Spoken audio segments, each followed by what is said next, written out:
through quite a sort of tight project. Peter, thank you.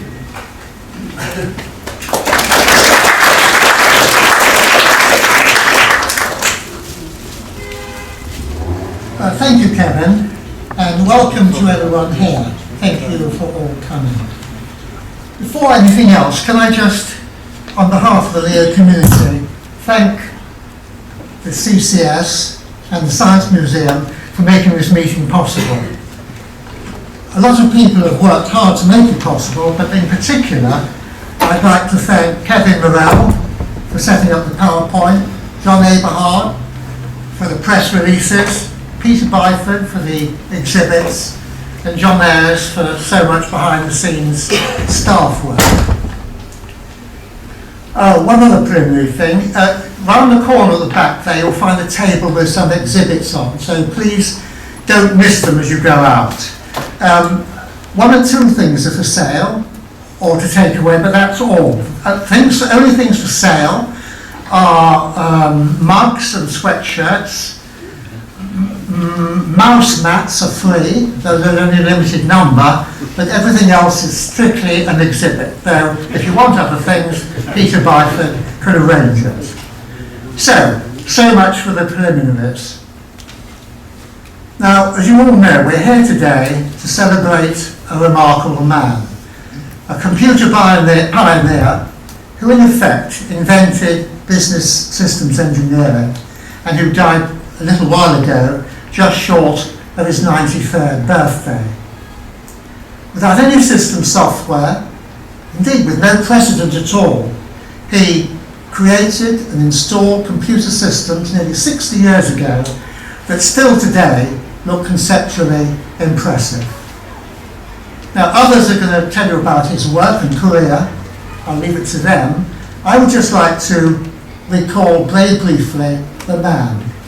Not in any systematic way, but in the things that strike me straight away as I think back on him. Now, I first met David in 1954, not quite at the start of the Leo story, but certainly well back into that golden age of innocence. David and I often used to call it a sort of computing Garden of Eden, where every day at work, and I'm not exaggerating, was like an adventure, and no mountain too high to climb. Nobody who experienced those early years at Leo will ever forget them. But the other day when I started to think about David in preparation for this, and this may strike you as a little bit odd, my thoughts were straight away transformed back to the eulogy to Moses in the book of Deuteronomy. Let me just read you 3 lines of what it says. What signs and wonders he performed, he and his servants. How mighty the hand and great the fear he wielded. Since then, there has never been such a prophet. All I'm saying is that there's a resonance in those words that nobody who knew David will deny. Now, you all laughed when I said how great the fear he wielded, understandably. The thing is, the word fear comes up every time anybody talks about David. I prefer to say simply that he could be fierce. Because the only people who needed to be fearful were the lazy and indolent and those who let the side down. And even then, anger gave way to harmony quite quickly. Indeed, the thing I remember about him, more than the temper, I think, is the infectious, impish little chuckle to which he succumbed when he saw the absurdity of some situation or the sheer cussedness of the way events had conspired against him. He seemed to recognise fairly quickly, sometimes, that he'd just been a bit over the top. He also had a very disarming human side. In the early days, whenever a valued colleague left, which wasn't very often, he'd invite a few colleagues to go across the road after work to the Red Cow. And there, with the help of the bartender, we'd all convince ourselves, in David's words, that we're better off without him. But these are really peripherals. At the core, David was a man of pioneering vision, unflagging vitality, blessed with a razor-sharp mind. He was driven and determined, a hard taskmaster, but the person he drove hardest of all was himself in his quest for the very best. He was a great leader who fought unsparingly for his team, intensely loyal and dependable. He was always ready to help, but never took the credit. He really did rejoice in other people's success. He was the least pompous of men. So there you have it, a remarkable man, an inspiring leader, a true friend. And if our author of Moses' eulogy came back and spoke in the modern vernacular, he'd probably have said, they don't come taller than that. There's just one other point I'd like to make. Anyone who's worked in a vibrant atmosphere like Leo knows that there's often a price to be paid. Tensions and stresses can easily impact on home life and family. Now in this regard, David was supremely fortunate. I've had the privilege of knowing his wife Jackie, who's here today, for over 50 years, and well know the contribution she's made to the Leo saga. Setting up new homes in Brussels and Luxembourg at the time when most people are content to stay at home was the least of her problems. It's in no small measure due to her support, calmness, encouragement and balance that David was able to bear the burden and overcome obstacles as steadfastly as he did. Everyone in Leo owes her an immense debt of gratitude. Jackie, thank you.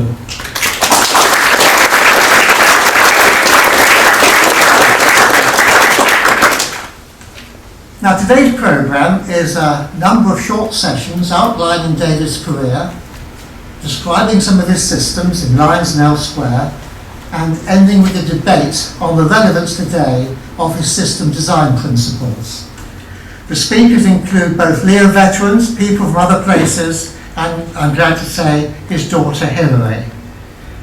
Now we begin with three speakers on David's career. First of all, Frank Lamb. Frank was an early recruit to Leo. He designed many systems and rose to become Professor of Information Management at the London Business School. He'll tell us about David's early years at Lyons, Leo and English Electric. Mike Forrest will then pick up the story with ICL, carrying on to David's retirement. Mike began at ICT and then at ICL became responsible for ICL's product planning and software development. And finally, Hilary will tell us about David's interests outside the computer field. Frank.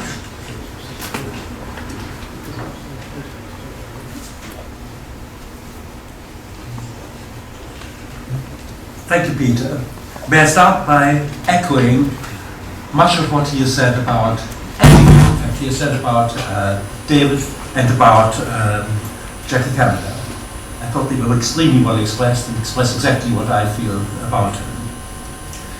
I'm delighted to see so many people at this meeting. It really, when we planned it, we didn't know how many would come. And to see so many really is very gratifying indeed. The story starts just over 60 years ago with the visit of Thomson and Standingford, two Lyons executives, to the USA. That story is well rehearsed and well known, and I won't go over it now. But the story of Leo has a number of heroes. And the first of these is John Simmons. He was a controller of Lyons, the man largely responsible for the reputation Lyons had gained for efficiency and effectiveness. It was Simmons who sent Thomson and Standingford to the USA and drove the Leo project through the Lyons board. almost unbelievable. They came back, wrote a report, two executives wrote a report suggesting that the tea shop company, the restaurant company, the manufacturer of food should go into computers. And Simmons persuaded the board they should do it. They needed that this was going to help the company. The second hero was T.R. Thompson, one of the two people who went to America. He was Simmons' deputy. He had the vision to foresee the role computers could play in business. That early report in 1947 is still an amazing report of prescience on what computers could do. Of course they got some things wrong, but by and large they anticipated what could happen. And they saw that what could happen could be good for the UK. And he was subsequently the head of the Leo enterprise. The third hero, is John Pinkerton, the engineer recruited by Lyons to build the Leo computers, and who was commemorated by the IET in their annual Pinkerton lecture for his genius in turning ideas and innovations into practical effects. He made Leo work. He made Leo the computer work. Then somebody who wasn't with Lyons at all, but Maurice Wilks from Cambridge University, who 60 years ago was designing and building the EDSEC computer, one of the world's first stored program computers, and who played an important role in helping Lyons with his Leo venture. Without Maurice Wilks' help, we don't know what might have happened, whether the energy of the Lyons team would have been able to succeed. But finally, I come to the person we want to remember today, David Caminer, who 60 years ago was head of the office, the Systems Research Office, founded in the 1930s by Simmons, an office in a company called the Systems Research Office. I think it was the first in the world, first office of its kind in the world, long before the Rand organization invented systems analysis. And David, who had come in as a management trainee, became the head of that office. The function of the office was to study and implement best business practice in Lyons. David, as I said, had joined as a management trainee in the middle 1930s. He quickly made his mark for his penetrating intelligence. Peter's already commented on that, his razor sharpness, and clear attention to detail. One of the features of David was that he didn't rough sketch things out. He looked at the detail. The devil's in the detail. And he knew that devil was in the detail. So he was able to translate ideas into practice because he had that meticulous notion of having to understand everything, understand it properly. It was these qualities which made him ideally suited to join the Systems Research Officer and later be appointed to its manager. His career was interrupted by the war, where he served in the Green Howards, and was invalided out after being wounded, seriously wounded. He lost a leg at the Battle of Mallet in North Africa. He resumed his career at Lyons, and with his knowledge and understanding of business practice, was selected to join the computer team working with and under T.R. Thompson. His task was to rethink the already efficient business practices of Lyons, to try to squeeze what value one could out of these practices through the use of the new implement, this new artifact, the computer. As Peter already has mentioned, this required wholly new ideas. John Ayres, in his paper, which is down on the table around the back, for the IEEE Annals on History of Computer Science, of Computing, suggests he invented systems analysis. He invented systems engineering. Later we will discuss his precepts in systems engineering. This required a wholly novel way of programming a computer, hitherto used primarily for carrying out technical calculations and for analyzing technical problems. David succeeded brilliantly. He applied his powers of analysis and his meticulous attention to detail to devise standards of procedure appropriate for the time and the limited capacity of the computer. It's a tiny computer we had to deal with by modern standards, though we didn't know its limitations at the time. We thought it was marvelous. But which are probably equally relevant to the modern age of apparently unlimited computer powers, something which we will discuss later. As a manager, he ensured that the standards he defined were applied rigorously and, in Peter's words, fiercely, by his growing team of programmers and systems analysts. They have all their own stories to tell of the application of these standards. David's expectation of his team was high, and he did not spare himself in any way whatsoever. He applied the highest standards to himself, and he expected others to follow those same standards. The outcome was a series of groundbreaking applications from the early 1950s, first for Lyons, but later for bureau customers, and as Lyons went into the computer manufacturing business, for outside customers such as the Ford Motor Company, Stewards and Lloyds, the steel makers, the post office, Wills Tobacco, Dunlop, and so on, many, many others. Very much the blue chips of the British manufacturing industry. Throughout the 50s and 60s, Leo was developing more advanced computers and establishing a market, despite competition from other UK manufacturers and the increasing market dominance of the American companies, IBM notably, NCR, Brothers, and Univac. Everything changed in 1962. Lyons decided to offload its Leo subsidiary in all but name. Leo merged with the English Electric computer interests, Marconi and EE. Leo was developing its IBM-compatible System 4 range. EE, English Electric, had its own development plans. David played a major role in the development and marketing of the combined product range. But the head of marketing was now an English Electric man. Any merger can be difficult. What is remarkable again is how David accepted the merger and worked loyally for the new company, put everything he could, put all his effort into working for the new company. Later, towards the end of the 60s, with the formation under government pressure of a single UK computer presence, ICL, David went back to the coalface. He was made project manager, as we'll hear later, of what was then the biggest European community computer project, and brought it successfully into operation on budget and time. For that feat, he was awarded an OBE. And you'll see in the display table a picture of David receiving in his no, I'm sorry, it's a different picture. Apologies. David's first and abiding love was Leo and his people, but he gave his enthusiasm and his undiminished fervor and skill to the successor companies. On his retirement, he made it his task to ensure that the name and achievements of Leo would not be forgotten. He inspired the 2001 conference at the London Guildhall, set up to commemorate the rollout of the world's first computer application in November 1951 at Kirby Hall. He was the initiator of the Leo Foundation and set up to remember Leo with the help of a number of old colleagues. Edited and wrote the history of the Leo venture. The book is there. It's one of the classics in computer history books, and it's also translated into Chinese. There's a copy of the Chinese book there too.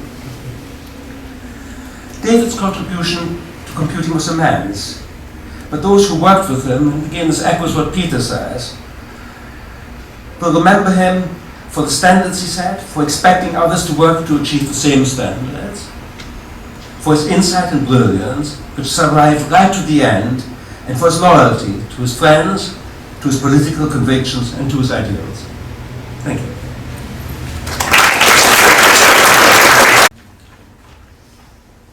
Good afternoon, ladies and gentlemen. I'm Michael Forrest, and I think I owe a great thanks to the Leo fraternity, and perhaps I should say sorority as well, for allowing a BTM man to come and stand up here and address me. Thank you. Now, David Caminer in ICL. To appreciate David's career in ICL, and especially the part before the Luxembourg project, of which you're going to hear more from another speaker later, it's really necessary to have a feel for ICL's situation at the formation of English Electric Computers and ICT into ICL in 1967-68. It was a world reflecting IBM's increasing domination of the market despite the efforts of all its competitors. In this world, ICL had inherited from its two constituents two wholly incompatible product lines. And it was at a time when it was crucial to have one homogeneous product line that allowed customers to develop their businesses, move up the ladder of the product line without having to redo anything or everything. Neither of ICL's inherited product lines represented a dominant proportion of the combined company's business, so neither could be dumped. The chairman had just said publicly, in justifying the wisdom of the merger, that the company would provide existing customers of the ICT 1900 series and English Electric System 4 with a forward path to which they could move their work without undue difficulty. Those words, seemingly necessary at the time to hold the fort, also held the seeds of much anguish, work, frustration, confusion, and conflict within the newly formed ICL. And that was in an environment in which people were just trying to get to know each other from the two main parts of the company, and where jockeying for position and appointment was inevitably high in their mindset. I first encountered David at the time of the merger at Carlton Gardens, where ICL had a pied-à-terre in the exact rooms where General de Gaulle was based during the war. The late Ken Barge and David were waiting to go in to speak with Arthur Humphreys, the newly appointed managing director of ICL, and in effect to find out their roles in the new company. I was there as Arthur's bag carrier, official title planning manager. But I was not privy to what was said when David and Ken went in. It was probably very interesting. Now, David's first assignment, along with others, including Ken Barge, was in reality to try to secure the continued loyalty of System 4 customers, many of which were major public and commercial entities. Such a role was close to requiring him and the corresponding people coming from the ICT side to prove two contrary propositions with the same set of words. Like, you bought the best thing you could possibly have bought, but so did you, and they're entirely different. And it was particularly difficult for the System 4 people because its two greatest strengths at that time were also inherently also weaknesses. That it was new and therefore vulnerable to teething troubles. And that being of similar architecture to IBM's burgeoning 360 series, open to easier defection to IBM by customers nervous of the effects on ICL of this merger. Inevitably, this placed David near a focus of conflict with other interests in the new company. And it's possible to feel now that as a consequence, ICL failed initially to properly appreciate David's skills and therefore to exploit them. I think David felt this, and with justification. Now, returning to the situation that existed, and faced with two incompatible product ranges, and the then chairman's statement I have mentioned, not only customer loyalty but also staff loyalty was crucial to sustain. And at that time, staff loyalty could be as much or more to a computer design, the architecture of a range as the jargon said it was, as to anything else. When the planning of the, quotes, without undue difficulty successor to both ICL's current range began in 1961, it was quickly christened New Range. A team drawn from staff of both constituent companies was set up to work up a development proposal to best secure the future for ICL. I'm pleased to see several members of the team here today, or at least they said they were coming, but amongst this large audience I'm not necessarily sure I can see them all, such as Virgilio Pasquale and John Buckle, and indeed John Ayres himself, and that is without mentioning many others. This team, which I became responsible for leading, was set up with two main elements: a part to formulate a range design, and a part to propose how it should be marketed, and frankly, act just to keep the designer's feet on the ground. In the event, the second part of the team acquired an additional role because the design team found it necessary to work up several options, and it became necessary to find a more impartial way to make comparisons between them that could assist the board in coming to a final decision.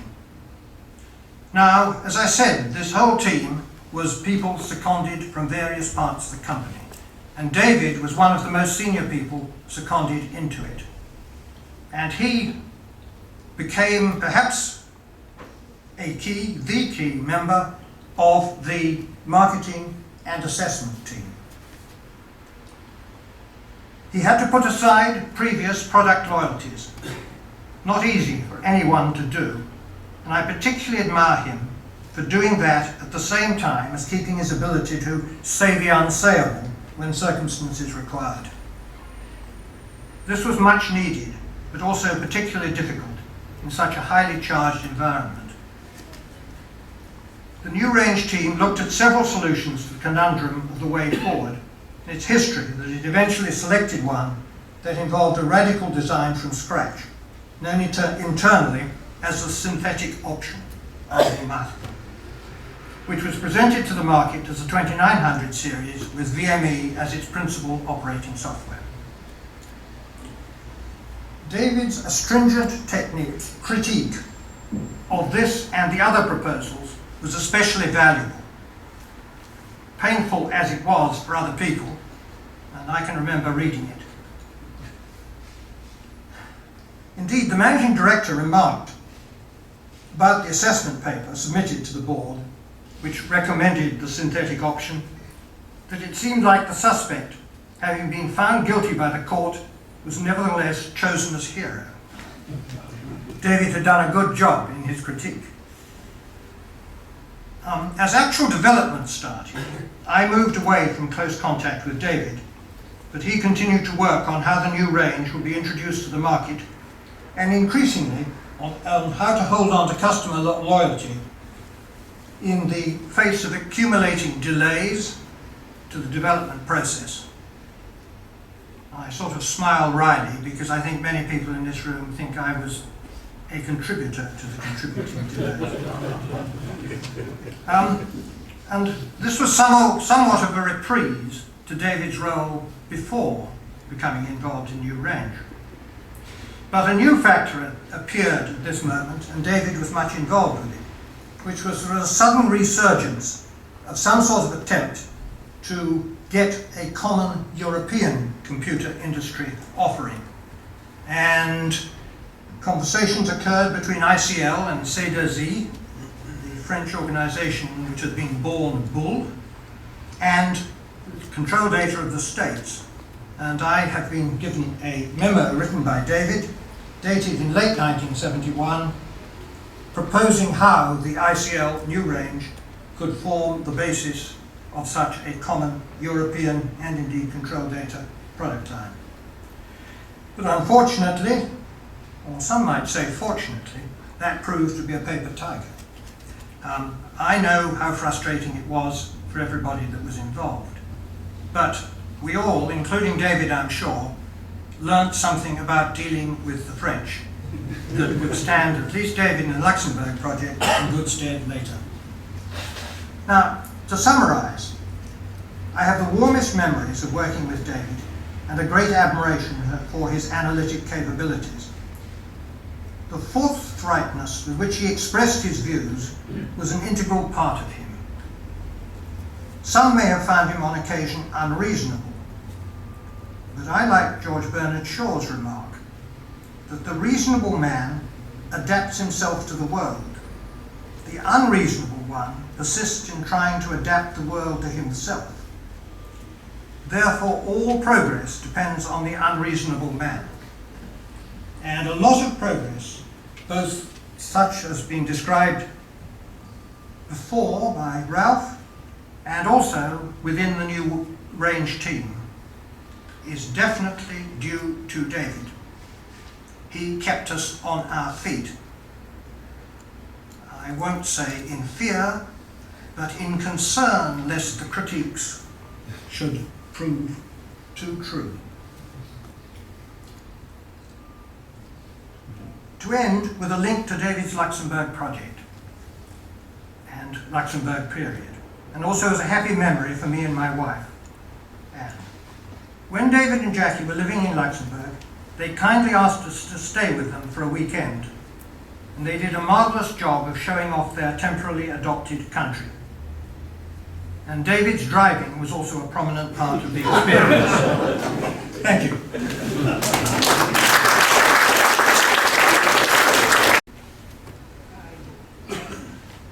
Good afternoon, everybody. Just to say, first of all, thank you very, very much indeed to the CCS and to the Leo Foundation for inviting me to take part in this event in this beautiful, beautiful building. And as I think to myself that my father really would have been delighted at the proceedings. What I'm going to do is just speak for just a few minutes, a bit about my father's background and his interests, worlds away from the inner politics of the computer industry for a moment. As you've heard, my father was a man who did nothing by halves. He was a man with very strong principles and a passionate belief in social justice. And I think that his life was really founded on several things: his Jewish heritage, of which he was very proud, his life work in the computer industry that we're talking about today, and a wide range of outside interests: sport, travel, music, reading and writing. His life, I think, was shaped very much by the events of the last century and a bit. Like many Jewish families, ours arrived in London towards the end of the 19th century when they were fleeing from the horror of the pogroms in the Baltic states. And my father's grandfather was he ran a tailoring workshop in the Jewish East End and had 8 sons, 2 daughters. The oldest son, Henry Jacob Treesman, known as Jack, would have become the chief cutter, but his career was cut short when he, like so many of his generation, went off to fight in the First War. And he was killed in the trenches at the age of 26, leaving behind a young wife, Rachel, a milliner, and his young baby son, David. My father's name at birth was not David Caminer, but David Solomon Treesman, which later was anglicised to Tresman. And then later, when his mother remarried, his name became David Caminer. He grew up with his mother and younger sister Adele in Fulham, not very far from here. He went to Sloane School near Stamford Bridge, and thus started a long tradition in the family of supporting the Blues. You can see 2 of them at the back who, like their grandfather, are season ticket holders. He was a very clever young man, bright enough to go to university, but I think for various reasons didn't, partly to support his family financially. And a neighbour apparently suggested that he might like to go and work at J. Lyons down the road, and he started off, on my birth certificate, he's down as a statistician, not a management trainee, but From a very early age, he had very strong political convictions. He's told me about his memories of the general strike in 1926, and he later became a member of the Communist Party and was a very fierce opponent of the growing threat of fascism. In 1934, he was forcibly ejected from a rally at the Olympia, again just down the road from here, for shouting anti-fascist slogans, and was badly beaten up by the Mersleyites. And down at the end of the room there's a photograph from the Daily Mirror showing him speaking in Trafalgar Square in a rally a bit later against the early release from internment of Mosley. But between these events, war intervened.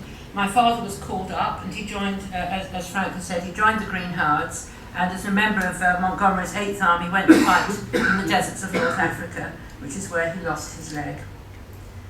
He was invalided out, and when he returned home, he followed up his wartime courtship of my mother Jackie, and they were married in 1945.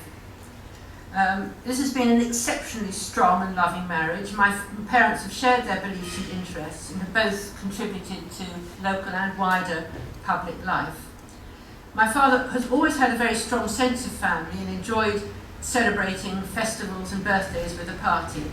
And he set us, his three children, very high standards. I can't quite remember your phrase. It was, I had it in my mind a moment ago. It was something critique, a stringent critique, I think.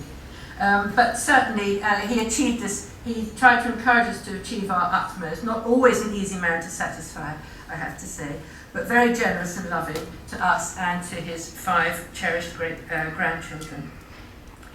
I mentioned his pre-war political campaigning. This continued, but after the war, he moved from the Communist Party to the Labour Party and canvassed for Michael Stewart and Hammersmith and became chair of his local Labour Party branch. Following experience of apartheid in South Africa, where he went on business, he started working very hard in the anti-apartheid cause, and he set up and chaired a local branch where he lived, and succeeded in securing a visit from the then dead Dr. Desmond Tutu to Richmond. Someone earlier mentioned his interest in fine detail, and one of the nice details about that visit was that he managed to arrange for the local primary school children to learn to sing Nkosi Sikeleli Africa, which was not a terribly well-known song at that time, now of course the national anthem of New South Africa. Many other interests. He was a keen follower of sport. Losing his leg must have been a terrible blow for him. Since he died, I've been in touch with people at Centaurs Rugby Club, which was a Lyons rugby club, and apparently he was a dynamic wing forward, playing as a rugby player. He also played cricket, and he'd been an enthusiastic walker. Of course, his injury made that impossible, but I never once in my life heard him ever grumble about his physical disability. When I was a child, he carried me on his shoulders. He marched my sister, my brother and myself up to the very top of Mount Snowdon. He went swimming, he umpired at cricket, and as a spectator he was a member of the MCC, a supporter of Rosslyn Park in Chelsea, and a great follower of athletics. As the technology developed and it became possible, he learned to drive a car, and I think we'll just leave it at that. He loved the theatre, starting from his early theatre-going days up in the gods at the Old Vic, watching John Gielgud and Peggy Ashcroft playing Shakespeare. He loved music, mostly classical and particularly opera, and he was a very, very keen traveller. He and my mother have been to an amazing number of places, sometimes following their sporting or musical interests. For example, watching Brian Lara in the West Indies and watching Wagner's Ring at Bayreuth. As you've heard, he finished his working career abroad, first in Brussels and then in Luxembourg, and it was in 1980 he was awarded his OBE, and I did go to Buckingham Palace with him, and Frank, you're right, there is a picture of him outside Buckingham Palace on the day he got his OBE. After formally retiring, he embarked on a new career with his colleagues, many of them here, writing and chronicling the computer work in which he'd been involved. He'd always been a prolific writer for himself, and now he used those writing skills. He wrote wonderful letters, although I have to say his handwriting was fiendishly difficult to read. Even in retirement, his energy and drive was still phenomenal. But then about 10 years ago, he was diagnosed with renal failure and ever since had to go for dialysis twice a week. And that poor knee, which had borne him for so many years, gave out and he had to take to a wheelchair. But he bore this regime with great fortitude, not letting it impede his other interests. Another recent event was 2 years ago when Professor Colin Tully at the University of Middlesex, of the School of Computing there, put his name forward and he received an honorary doctorate of that university. And there's a picture of that also. But from that time onwards, his health really did begin to fail, and he has spent the last couple of years at home being nurse in his garden. And despite willpower forcing him onwards and onwards and onwards, in the end, you can't live on willpower alone, and he died peacefully at home just exactly a week before his 93rd birthday. David lived a splendid life. He fulfilled all his talents. He had a fine partnership with my mother, and he lived his life to the full. He really enjoyed fellowship. He loved good conversation, which included both vigorous discussion and a fair amount of laughter, and he treasured his friends. I now look forward to hearing more about his amazing career. I've learned a lot already, something which I've seen from the sidelines all my life. As a very small girl visiting the room with the enormous Leo 1 in it, as a young and wandering child, and onwards throughout my life, I think I've admired the loyalty and professionalism and camaraderie of that wonderful group of Leo pioneers, and I would like to pay tribute to all of them for all that they have done. Thank you very much.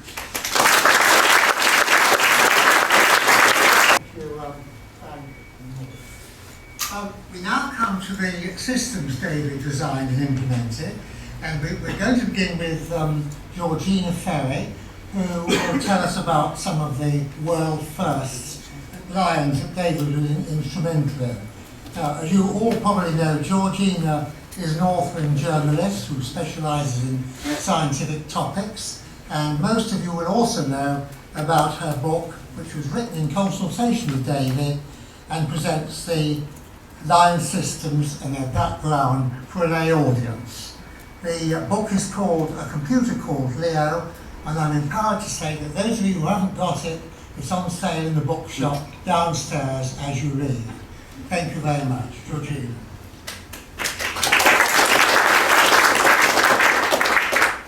Thank you very much, Peter. And I'd like to start with a few memories of my own of David. I came across the Leo story while researching the biography of Dorothy Hodgkin, the Nobel Prize-winning X-ray crystallographer, who was the first of the professors at Oxford University to think that a computer might be a useful thing to have. Oxford was very behind Cambridge in this, so by the mid to late 50s there was still no computer service within Oxford University, and Dorothy Hodgkin was one of only a very small number of people who thought it ought to have one, and so she was put in charge of researching what was available. They didn't ultimately buy a Leo, but there was a file among her papers that had just a page or two about the Leo story, and I was fascinated by it. I hadn't heard this story before, and thought, wouldn't that be a good subject for a little popular book that essentially tells the story in the form of a social history, an accessible social history of this enormously important technological development.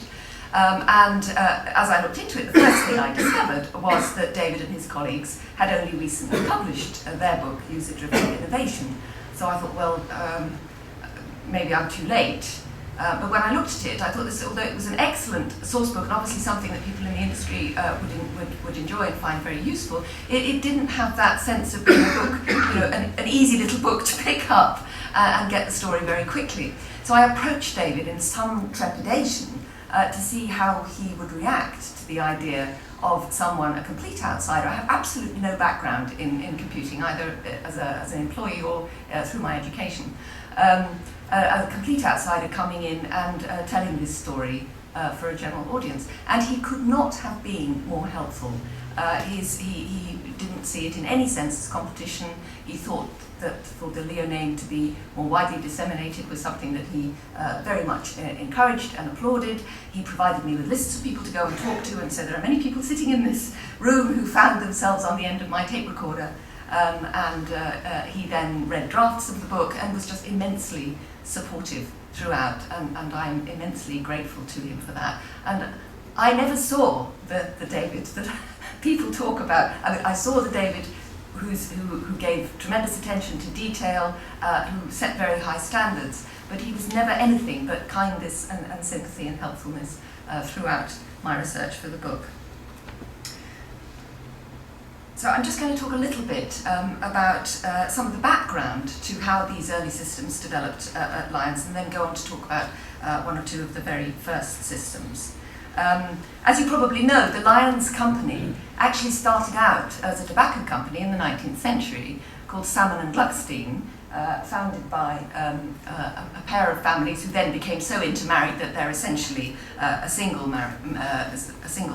family, who really started the idea of a mass retail business in the country. There were very few other businesses who were doing the same as they were, and they had this vast chain of tobacconists in the country. So they were already in the business of manufacturing and distribution on a very large scale.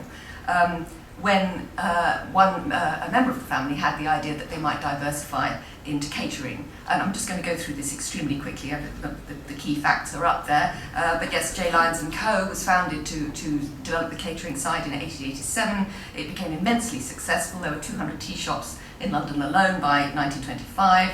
They also had the Trocadero, the corner houses, catering for exhibitions, and with over 30,000 employees by the 1930s, they were not just the biggest catering company in the country, but one of the biggest companies in the country. So very much a force to be reckoned with in manufacturing, retail, and distribution.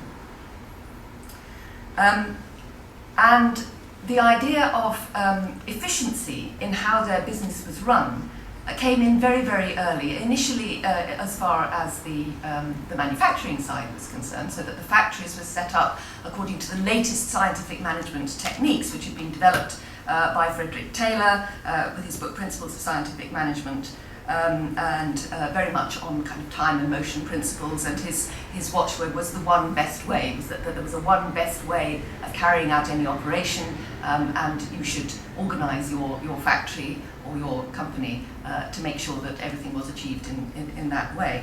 And this idea was adopted on the clerical side as well. There was I haven't actually mentioned this here, but there was another American called William Henry Leffingwell who wrote books about how to introduce Taylorism into office management. And we know that John Simmons, who Frank mentioned earlier, who I won't go into anymore, was aware of Leffingwell's work and very much took those principles on board in finding out how to run the back office systems of Lyons as efficiently as possible. Because most of Lyons' business was based on these tiny transactions, people going into a tea shop and buying a bun and a cup of tea. If you had this enormous, cumbersome back office operation trying to trace all those penny halfpenny bills, you could very easily become unprofitable if you weren't doing it as efficiently as you could. And essentially the Systems Research Office was set up to make sure that didn't happen, to run it as efficiently as possible. And one of the things Simmons did was to increase the use of mechanical calculators and mechanise as much as was possible in the pre-war years.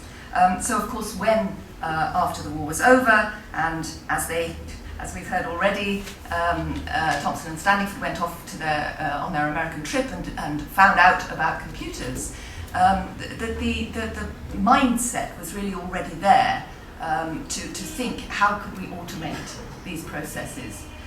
But it wasn't just a matter of automating systems that hadn't been very well thought out to begin with. The systems had already been well thought out before the idea of automating them came along. So although it might seem surprising that a catering company should be the first to adopt computers in their office management, I feel that one can safely argue that because of the nature of Lyons and how it ran its business, actually it was the obvious place for computers to develop. And again, as we've heard, they heard about the Cambridge project at EDSAC. This is a picture of EDSAC being built. Lyons actually put £3,000 into the development of EDSAC in return for permission to build a more or less exact copy if it worked. And I won't talk any more about the hardware because systems are really what we're here to talk about today. And again, as we've already heard, David, who'd been taken on in the statistics office, it's true, before the war, came back after the war as head of systems research, the office that Simmons had set up, and where one of his junior staff members was Derek Hemme, who'd also joined Lyons as a teenager before the war and gone off and worked in wireless during the war and come back to be taken on, and was almost immediately given the job of thinking about how the various systems and processes that were in use at Lyons, of the office systems, could be programmed in such a way that they could be run on the computer. And I think it's important to note that this all happened in 1947, which was the same year that the Lyons board gave the green light for the computer to start being built. So before they even knew that the thing was going to work, they were already developing the teams of people who were putting their mind into how it was going to be used. So as well as Lee Pinkerton and his team of engineers who were actually building the machine, they were already thinking about how to implement the systems that they were going to use. And we've heard about David's attention to detail, and I just wanted to make sure I remembered to mention the fundamental importance he attached to drawing flowcharts of every process. And there were charts of charts of charts. There was a big chart that showed how the whole system went, and then each part of it had its own chart, and then the actual detail of each little program had a chart. And he placed enormous emphasis on charting being done carefully and accurately so that you knew what it was you were trying to do before you even started. The Leo 1 was eventually completed. It was built more or less as an exact copy of EDSAC. The main differences were that it needed twice as much memory, and again, David was very influential in persuading Simmons that you could not do office type jobs with the amount of memory the Cambridge machine had. The difference between the Cambridge machine and Leo 1 is that the Cambridge machine was doing mainly mathematical calculations, which required a small amount of data entry, a fairly complicated calculation, and then a small amount of output. What Leo needed to be able to do was take an enormous amount of data, do something rather simple with it, and then print out lots of different, or print or produce a number of different outputs. So input and output became a serious problem for Leo that the Cambridge people hadn't really had to worry about. And that was one of the other major innovations on the engineering side that they developed. And while all this was going on, David and Derek Hemming and their colleagues were beginning to write programs for payroll and for stock control. They weren't able immediately to implement those programs because the input and output plans went somewhat awry in that the idea had been to use tape readers as for inputs. And STC, who had been contracted to develop these tape readers, just didn't manage to produce working systems. And so they had to fall back on cards and punch tape, which was already by that time old technology, but it worked. And so they just got the best card readers and tape readers that they could, and used those for the first systems. And the very, very first system that was run was this one called Bakery Valuations, which was a relatively simple program that I'll go into, if I can say a bit more on the next day, that's the next slide. It costed everything that had gone into everything that was produced by the Ford's bakeries. It then, for everything that left the Cadbury Hall site, it took into account the cost, the retail price and the profit margin, and then it kept a track of the value of the stocks that were held. And this was a job that needed doing every week. And it began in November 1951, and as such it began running regularly from that point, and it's to that Leo makes its claim for being the first company in the world to run a regular time-sensitive office application. The job on the computer took 8 hours of data entry and 5 hours of machine time. Doesn't sound awfully good, but it would have taken a clerk 50 hours to do it, so it was a small improvement. And it was really, the time was partly to do with the fact that they hadn't yet managed to get the high-speed inputs and outputs going. And of course, payroll was a big job that needed to be done. That wasn't actually ready till 1954, but when it was done, it came into regular service from the 12th of February 54, gradually bringing more and more people onto the system, and eventually it got up to 10,000 workers. It printed payslips, took into account tax and national insurance contributions, holiday and sick pay, repayments of loans, and an analysis of every coin needed to put in the pay packets down to the last half crown. And Derek Hemming told me that on one occasion there was a man he'd taken territorial army leave, which wasn't the same as holiday leave, and while he was on his territorial army leave, he went off sick, and then he wanted to move his holiday, and there was something else as well, I can't remember what it was, and the computer apparently printed something that said, "I can't do this is all I know, you'll have to sort it out yourself." And Derek Hemming told me he was immensely brilliant. He thought, that's my boy, because you couldn't really ask any more of the system than that it should do that. The finale, really, the final thing I really want to talk about, and that little thing up there, I'm very sorry about this, because I was stupid and left behind a vital piece of technology. I did record a little piece of David talking about how they came to develop the T-Shops distribution job, and I'm unable to play it to you, I'm sorry, but I'll read you a little bit of it. you think it'll work? I don't think it's on there, you see. Well, no, I think it's embedded in. You think it's in, I think it's linked. I think it's linked to a, oh sorry, it's the sound off. Yeah, I think so. So I think it's linked to a file, and I haven't got the file. I've got the polygon. I don't think it's there. Oh, never mind. Never mind. But essentially, what I'll just tell you a little bit of background, and then I'm going to step back and I'm going to show you a film, because it was a film that was made not long after this system was developed, and it's a lovely period piece, and I have to thank the Leo Computer Society for permission to show it to you today. It was part of a publicity film made in 1957. And really shows you the detail and complexity of this. I'll just point up its main innovation, which was that in the way the manageresses in the tea shops had dealt with their orders before was that they would have 6 pads of orders, separate ones for baked goods, ice cream, I can't remember what all the others were, but for each food type they had a different book, and they had to fill these orders in with many duplicate copies, and send them in, and a day or two, in some days' time, what they'd asked for would come.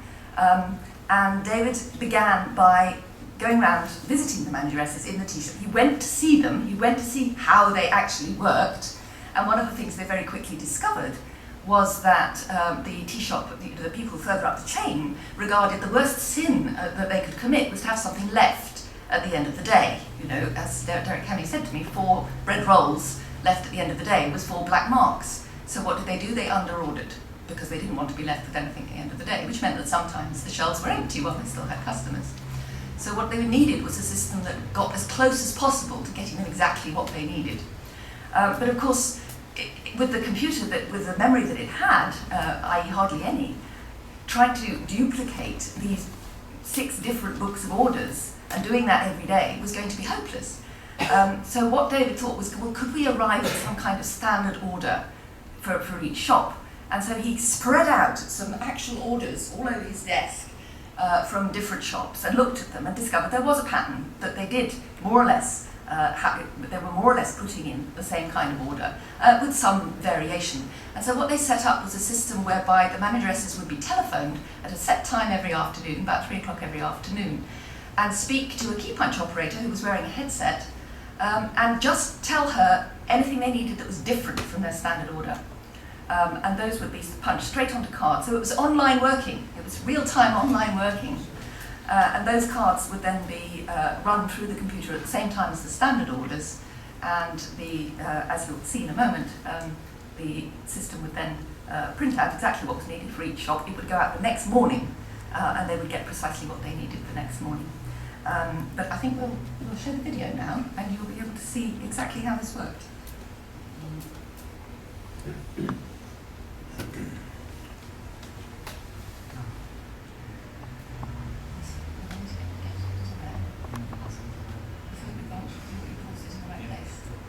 We should be able to jump through that.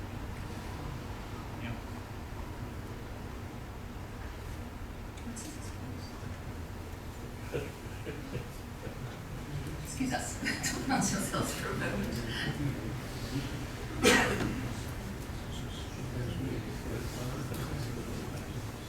That's it. Hours and cost, bad timekeeping, average earnings by grades, and so on. Lyons, besides payroll, require their Leo to do several other routine clerical jobs. A job done every afternoon concerns deliveries to their 150 tea shops in London. There are hundreds of items of food. Bakery goods of all kinds, kitchen goods in a wide variety, for the breakfast, lunch, tea and supper trade, and for take-home sales. All these, in a varying quantity each day, are delivered to a precise timetable to the tea shops. Understocking leads to lost sales, but with food, overstocking soon becomes intolerably wasteful. Each manageress has a standing order depending on the day of the week. After lunch each day, she considers her stock, weighs up local conditions, and decides what variations, up or down, she will make to her order. She speaks by telephone to head office, where her variations are taken down directly onto cards. There is no written record. What the girl hears, she punches.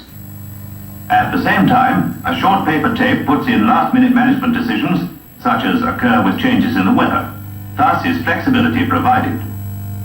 Again, the program is fed first, laying down the sequence for the multiplicity of calculations Leo will perform. Next, the standing orders and the telephone provisions, T-shop by T-shop, are fed in, with the overriding variations on the paper tape. Immediately, packing notes begin to print out, 10 shops at a time. At the same time, charges to T-shops and sales statistics are being recorded. After further electronic processing, these cards provide the statistics for the use of the management. By means of discriminants built into the program, Leo will examine all statistics, but only print the ones that require action. Managers are, in this way, given precise, up-to-the-minute information, enabling decisions to be more closely related to trading conditions.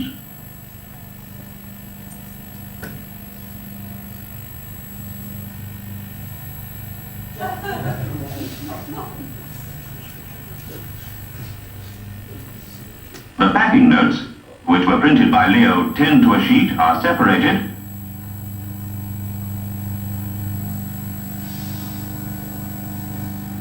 guillotined,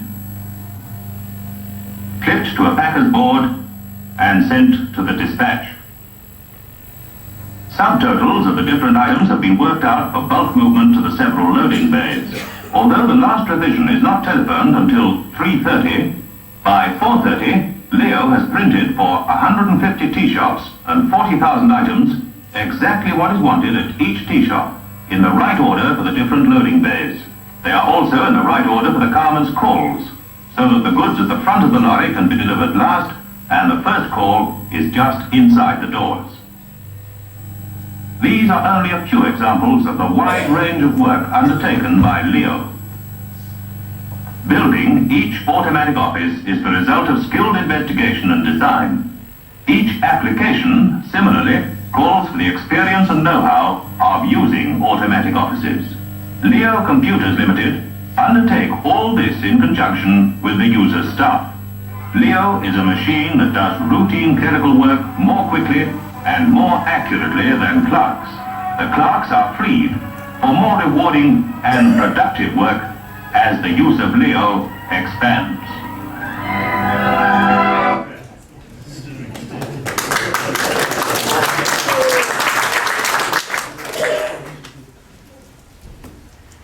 And I'd just like to finish by reading a quote from Derek Henry, who worked very closely with David, which I think really sums up what was different about David's approach to developing computer systems, and which, sorry, I should stand here, shouldn't I? And this, I think, is really going to be the key to the debate that will be taking place later this afternoon.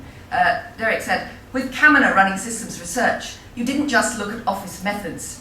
You tried to look at the requirements of the business. That was Caminer's biggest contribution to Lyons. This idea that whatever your system is, it's got to meet the needs of the people at the sharp end. If it didn't do that, elegance didn't matter. Thank you very much.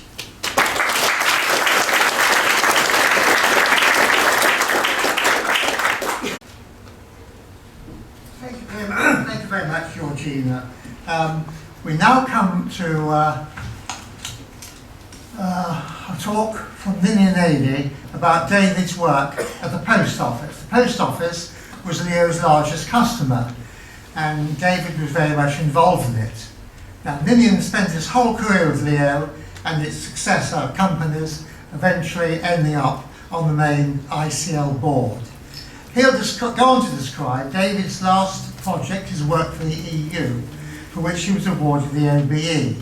Now, the material for this comes from Gilbert Foix, who worked on the project, but who unfortunately can't be with us this afternoon. So, Ninian, come and give us a story. Thank you.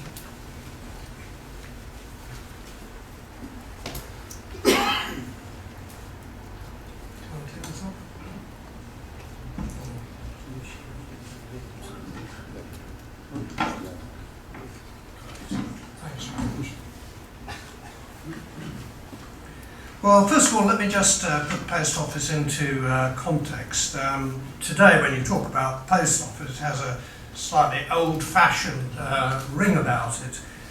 But you've got to remember that in the 1940s, the post office was the UK centre of excellence for electronics. When help was needed at Bletchley Park, they sent for Tommy Flowers from the Post Office Research Department at Dollis Hill. And it was the post office that built the Colossus in only 11 months. Now, in the 1960s, when I came into Leo, as government departments began to show a belated interest in computers, the Treasury quite naturally turned to the Post Office Engineering Department, who were the only people in government who really knew anything about computers. And the Post Office was very big. It had 400,000 employees at the time, something like 2 or 3% of the working population. And at its core was the telephone network and the mail delivery service, which we all know about, but it also had responsibility for the Department of National Savings, the Premium Bond Office, later on for the National Gyro, and ultimately for the National Data Processing Service. It was also, of course, our biggest customer at Leo. In the end, they installed 11 Leo 326s and nearly as many System 4s. But in addition to its obvious importance as a reference site for other customers, it was also pivotal in the development of the industrial strategy that led to the creation of ICL and to the government's subsequent procurement policy. Many people made a contribution to the post office account, but I think everybody would agree that David Caminer was the key to our success. Now, a word or two about the applications. The initial sale of the 2 Leo 3s for telephone billing was made while I was in South Africa working for Leo Fantel on Leo 3.2, and I became the salesman towards the end of 1965 and remained in that role for the next 4 years. When I took over the account, 2 Leo 3s had been delivered, one for telephone billing and one for the bond office at Lytham St Anne's. Mike Jackson had completed the telephone billing programs, and Alan Gudge was at work on premium bonds. I was responsible myself for the nationwide rollout of telephone billing and for the completion of the work in progress on premium bonds. After that, the next new project was Department of National Savings in Glasgow. Then I sold the 7 System 4s and implemented our first System 4 application, the National Gyro. And finally, before I moved on, we designed the London Airport Customs and Excise System basis. These were the main applications, but there were an awful lot of others. Postal stand scheduling, postal orders, long lines, Trustee Savings Bank, and probably a lot I've forgotten about. Now, while David Caminer, by this stage, had very wide responsibilities as sales director for English Electric Leo Marconi Computers Limited, he took a very personal interest in the post office. He attended our monthly progress meetings with the director, C.R. Smith, and afterwards joined C.R. and myself for an extremely long lunch at the Prospect of Whitby. He used these opportunities to encourage, if that is the right phrase, CR to follow the Leo principles of implementation and to resolve hardware and programming problems. We also had some internal progress meetings, of course, during which he encouraged his own staff to follow the same principles, mainly by appealing to their personal sense of responsibility, but on occasion by throwing ashtrays. Now, while many of these principles reflected the accumulated wisdom of the previous 15 years and of the work by the people on my left here, the post office, I have to say, was on a rather different scale to anything that had gone before. I mean, telephone billing, with its 12 million customers, was said to be the largest invoicing job in the world. And some idea of the size of premium bonds can be gauged by the fact that we employed more than 200 days preparation girls to do the take-on work. We also had very big programming teams, some as large as 80 strong, And in classical Leo style, of course, these comprised mixed ICL and customer staff, and they did include a very large number of graduate trainees. So while telephone billing was a great success, premium bonds was not. It ran extremely late and it seemed to be in linked trials forever. However, by the time we tackled the Department of National Savings and the National Gyro, I think that both the customer and ourselves had learned a great deal, and we were able to draw on this rather painful experience to produce excellent results on time and within budget. As the chosen standard bearer for government, the Post Office was encouraged to make this experience more widely available. An Act of Parliament was passed to allow it to establish the National Data Processing Service, because it was outside the Post Office's charter. And Customs and Excise chose NDPS, as it was known, to implement the customs clearance system, which was required for Heathrow Airport when the new jumbo jets were going to come into service. This was an online real-time system with dual processors. There was nothing really like it in this country, and very few systems in the United States outside of the space program. Now, a word about technical constraints. I mean, looking back on this, perhaps the most remarkable thing about these enormous applications was that they were able to run on such primitive equipment. I mean, the Leo 326 applications were all batch systems using magnetic tape, no random access devices, not even a drum. Everything had to be accomplished by sorting and merging. And in the case of the Department of National Savings, we had 20 million live accounts, 20 million dead accounts as well. The machines were slow. I mean, the Leo 326 had a 2.5 microsecond core store and a 5 microsecond add time. Memory, very, very restricted. For telephone billing and premium bonds, we started with 8,000 words of memory, and the master routine or operating system occupied most of the first 4,000. So we had 4,000 words of memory, 2 instructions per word. We progressively increased this first to 12,000 and then to 16,000 words, and that seemed an awful lot and was extremely expensive in those days. To get our applications to run, and these were 80 to 120,000 lines of code, as much of our time was devoted to producing compact and efficient code as getting the application logic correct. We wrote the early applications in intercode, and we only moved to higher-level languages with the greatest reluctance for later applications as stores became larger and less expensive.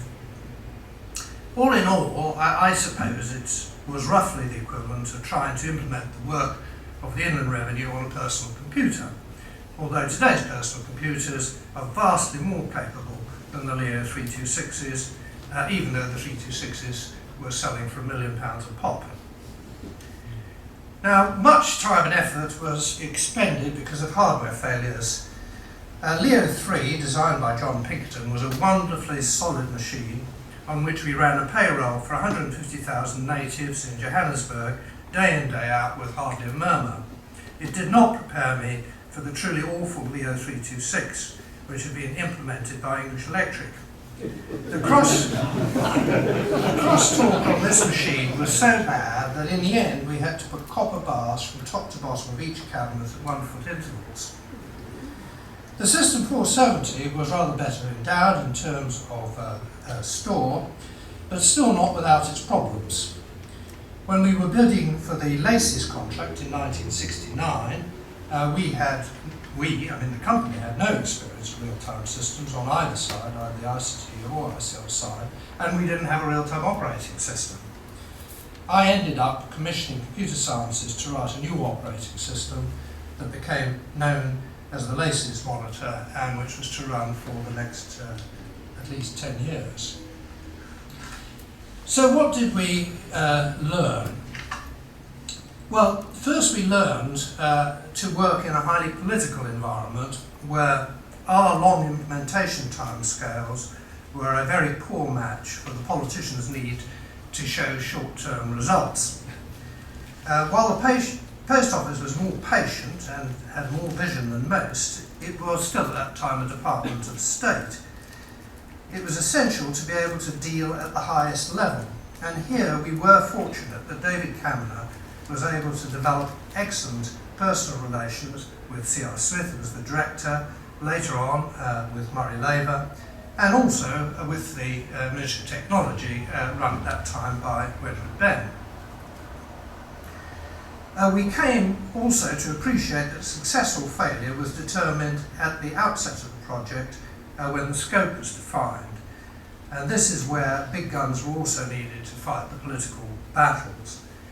We insisted on detailed system specifications that were both understood and agreed by the end user departments. And once this had been done, we established a rigid change control procedure so that any change was costed and signed off before it was accepted for implementation. Changes, of course, are bound to occur in any lengthy project, but mission creep must be avoided. This was, I think, well illustrated in the case of National Jaro, where I perhaps cheekily mandated that all the changes will be undertaken by a second team. Now, that team eventually grew to be as large as the main programming team. It's perhaps still not generally recognised or accepted that programming is the quickest and easiest part of any project. When we undertook the National Jaro, which we did as a turnkey project, it was all ICL programming, we actually wrote programs twice. First, a 6-week dash to give us an idea of the module size, structure, and then we rewrote the whole thing again for real. Smarter programming systems only speed up a very small part of any project. You can't start preparing the test material too soon. It has to be prepared at the same time as turning the system specs into a programming spec, and on these projects, testing and parallel running took as long as the system design and programming put together.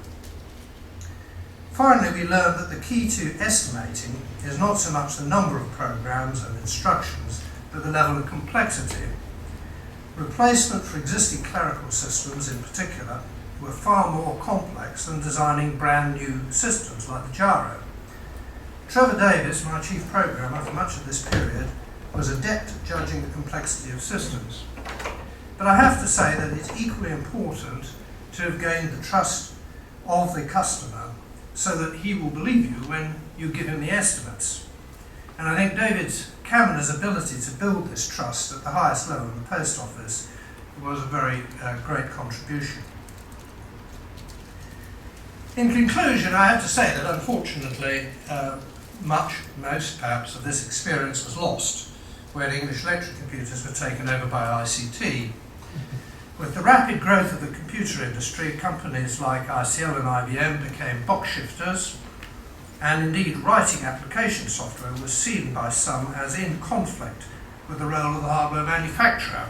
Rob Wilmot in particular took active steps to dispose of what expertise remained in this area. Unfortunately, as the great wheel of fortune turned, it became apparent that this is where the added value lay, and it was left to Fujitsu to dispose of the box shifting business and to rebuild the systems expertise so painfully acquired all those years ago.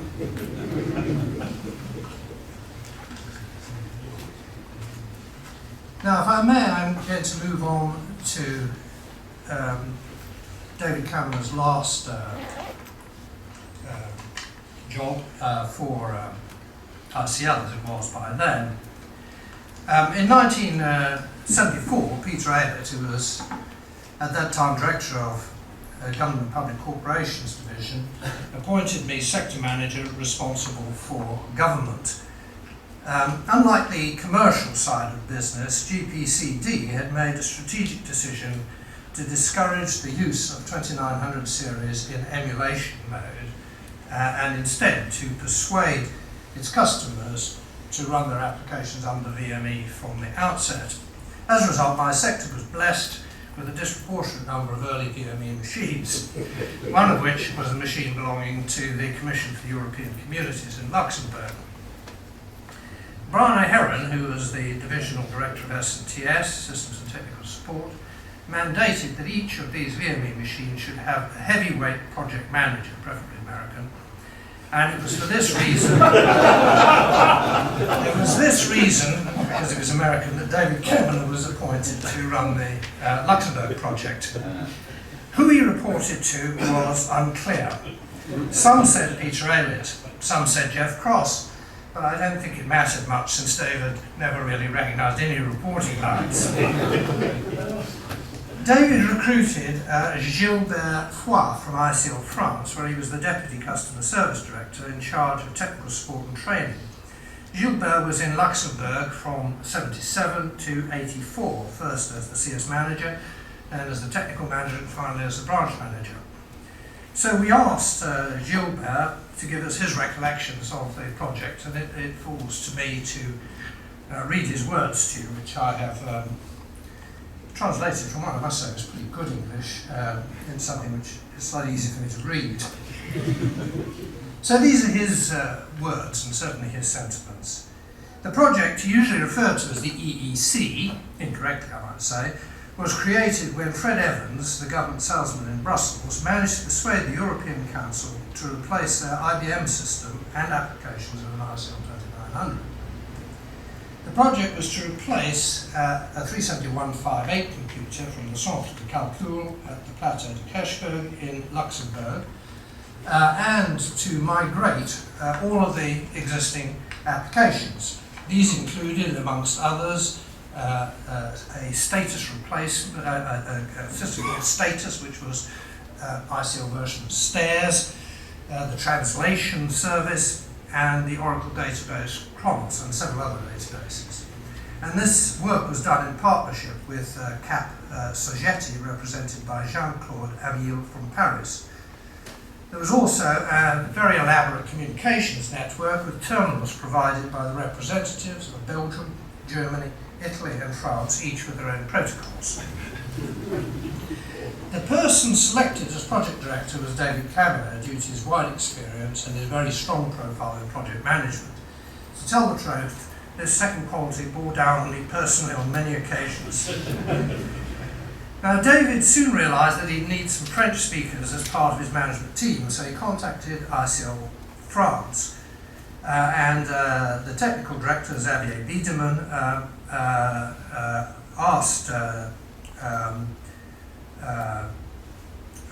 was asked to find the right man for the job. Xavier spoke to Salignac, the CS director, and he then contacted me, Gilbert Foix, and gave me the job of identifying a suitable person. Since I was able to find the right person, and because of David's reputation, I decided to put myself forward as the candidate. This was at the end of 1976.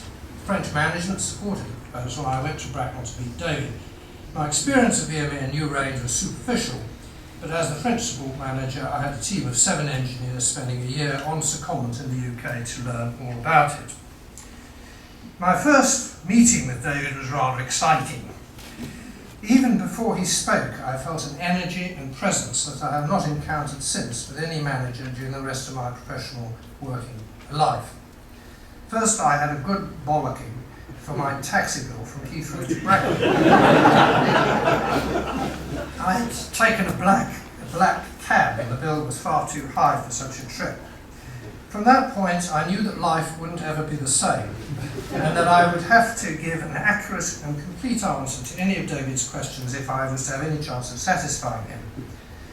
From the start of the meeting, I realised that David was an exceptionally intelligent and clever person, honest, straightforward and precise in absolutely everything, although he could also be provocative from time to time. He set the bar high and expected the people around him to be as capable as he was. In other words, if he could do it, anybody could do it. After my stormy interview with David, I thought he would turn me down. You can imagine my surprise when he offered me the job, quite why remained a mystery to me. The EEC project was to deliver and commission a dual 2980, one of the biggest systems ICL had delivered in Europe, and to do so in a very unfriendly environment.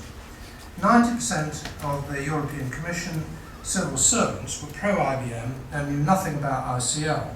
Like Forrest knows very well what I'm talking about, having been in a similar position at the European Space Agency. I'll never forget David's proud face when the 5 lorries full of ICL hardware arrived at the Centre de Calcul in Luxembourg. All this hardware was installed in less than a week. Then started the long process of commissioning the hardware, assessing each application, converting the programs and migrating them from IBM to the ICL system, and at the end concluding with a field trial at full loading. It took just over 2 years to complete. David's team, including the professional services staff seconded to the commission by ICL, comprised more than 120 specialists in Luxembourg and at least another 20 in Brussels. This team were experts in software development, networking, database management, operations management, operating systems and engineering. I'm not going to expound all the difficulties and battles we had with the Italian director of the Centre de Calcul, Gilbert Foix. This gentleman did everything he could to make our job impossible, including building a wall across the computer room to isolate the so-called noisy ICL system from the other manufacturers' computers. A lot of nasty articles were regularly placed in Belgian, French, Italian, German and local press to try and destabilise ICL. This finally cost Mr. Ferry his job as director of the Centre de Calcul, and he was replaced by Mr. Rassis, a Greek native. Fred Evans in Brussels, David Caminer, Colin Sinclair and I were negotiating daily with the European commissioners such as Vicomte d'Avignon of DG9, Madame Van Hoff, DG6, and with their technical staff such as Walter de Backer, DG9 director, Mr. Assis, the new Centre de Calcul director, and Mr. Piette and Mr. Firmosi, the networks experts. This was a challenging working environment, but one that was well suited to David's expertise and combative spirit. Some of the meetings with the European Commission were so tense that it was quite difficult to find ICL staff prepared to participate. We had to organise many presentations at Luxembourg and Brussels to convince them of the capabilities of the VME operating system. Brian Warboys, one of the VME designers, was of great assistance in this, making a significant impact on the European Commission and on our partner Cap Sogeti. In the end, we did manage to get IBM and its 37158 out of the EC's Centre de Calcul and totally replaced by the dual ICL 2980. David retired happily with a job well done, and his efforts were recognised with a well-earned award of the OBE. Now I, and this is Gilbert's comments here, would like to say something about David Caminer the man and his multiple facets. David was a perfectionist. He was always searching for the best solution. He was never happy with compromise, never satisfied with a reply that didn't meet his expectations. He had the gift of seeing through manipulation, half-truths and bullshitting from anyone, even if it was a language he didn't speak. The best anecdote I can think of the following. Having organised a staff conference at the Holiday Inn, I was asked to do a simultaneous translation for the French staff. And I must confess that my opinions were sometimes at variance with David's.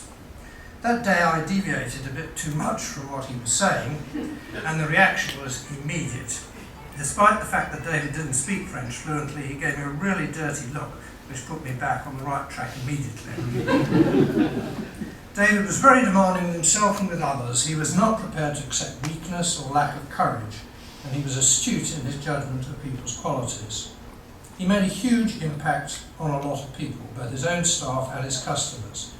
His strong personality, his motivation and his energy, both intellectual and physical, brought the EC project to a successful conclusion. David made a significant impact on me personally. He helped me to develop in terms of management skills and human relations. And throughout the rest of my career, I often referred back to my time with David and used my experience with him as a point of reference. I hope these words do justice to the memories of a man who contributed so much to the evolution of the computer industry, Gilbert Foix.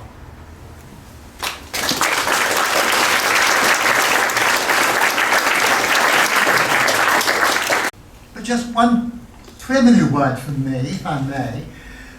We've heard how Leo delivered systems in both Lyons and the wider world outside, but there's yet another dimension we haven't yet mentioned. As you heard at the start, after Leo, I worked at British Airways on the computer systems there. And I mention them now, not to try to persuade you to risk your baggage on BA, but because though based on IBM hardware, they too were a Leo success story. Why do I say that? Very simple. As the Leo book makes clear, 10 of the top managers who worked on those systems, and many others down the line, were all ex-Leo. So even in the realm of the then self-styled industry leader, Leo principles prevailed. And that's another dimension to the whole story. So we now come to a debate on just what those principles were and their relevance today. John Ayres is going to take us through the principles, after which David Harvey will discuss their current relevance, and then we hope you'll all participate in a short debate. Now, John joined Leo in 1958, went to ICL, and then in 1975 became the first head of computing at the Imperial Group, ending up as director of the National Computing Centre. The first director, I believe, right? Well, it doesn't matter. Anyway, not the first, but a subsequent one. David was until recently CTO of Sibelius Software and is currently organising a series of talks for the BCS on themes in software development and architecture. So, John, David, over to you.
One of David's first and most important tasks was to establish principles of what we now, oxymoronically, call systems engineering.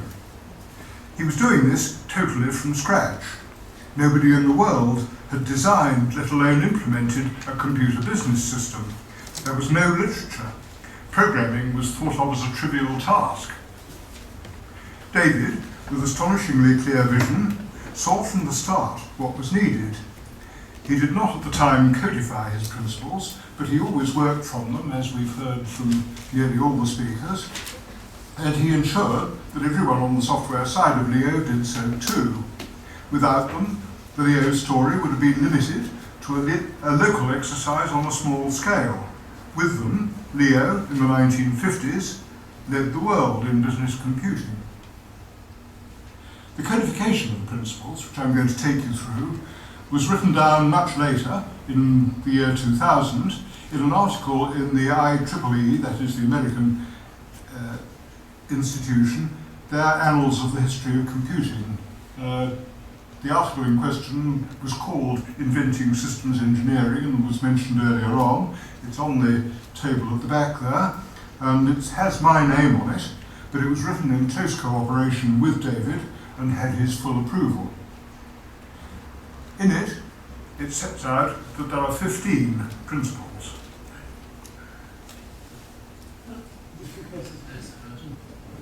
In fact, I'm going to take them 5 at a time.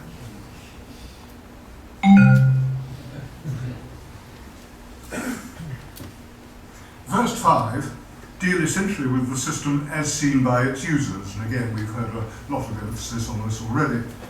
A subject, however, which still doesn't often get the attention it deserves, even today. Everyone will agree, I think, with numbers 1 and 2 and 5.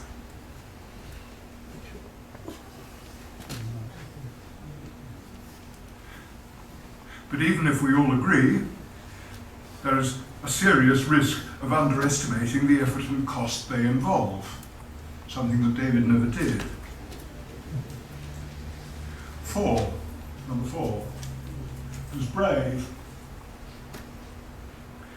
Not for David, the straight translation of manual systems, as again we've heard. Number 3 is interesting and is perhaps still open to controversy. In my opinion, there is a spectrum of situations. At one end of this, precise and frozen specifications are essential, and examples of that would be air traffic control or nuclear plant control. At the other end, perhaps rather less generally recognised, for example, in management information systems, the essential characteristic is flexibility, and one cannot perhaps allow oneself the luxury of a frozen specification.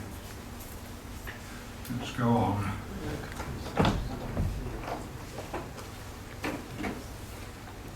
The remaining principles are more concerned with getting the system right. David well knew, as has been said, that the devil was in the detail, and he personally was very much prepared to plunge into it.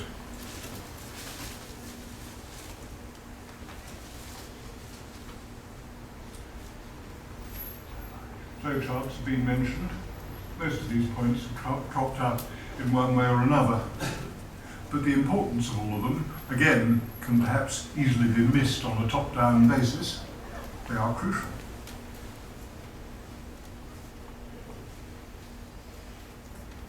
And the last 5, well, a couple of those, number 11 and number 14, have been outmoded by advances in the technology, but they were very important in the early days. Number 12 is perhaps now less pressing, as computer time has become hugely more available and cheaper, but is not the first sentence of number 12 still best practice? Those were the principles. Let me give you a further minute to read through them. Could you read them out first, perhaps? Oh, it's as bad as that, is it? Okay. The scope and aim, number 1, the scope and aims of each application must be searchingly and creatively established, defined, and discussed with the client to reach agreement. Number 2, requirement specifications must be well written, well understood by the users, and have client agreement. If you like, there are about 7 principles wrapped up in those 2. Number 3, specifications should be kept as unchanged as possible during implementation. Number 4, systems should be as comprehensive as possible, dealing with exceptions as well as normal situations, but should not attempt a bridge too far. And the interesting example was quoted earlier by Georgina about the chap in the territorials who went sick at the time. Number 5, few words but crucial, system benefits must be explicit and quantified. Then we get into the more how to do it issues. Number 6, an imaginative examination of all kinds of possible pitfalls in the system must be made and evasive actions taken, normally in the programs.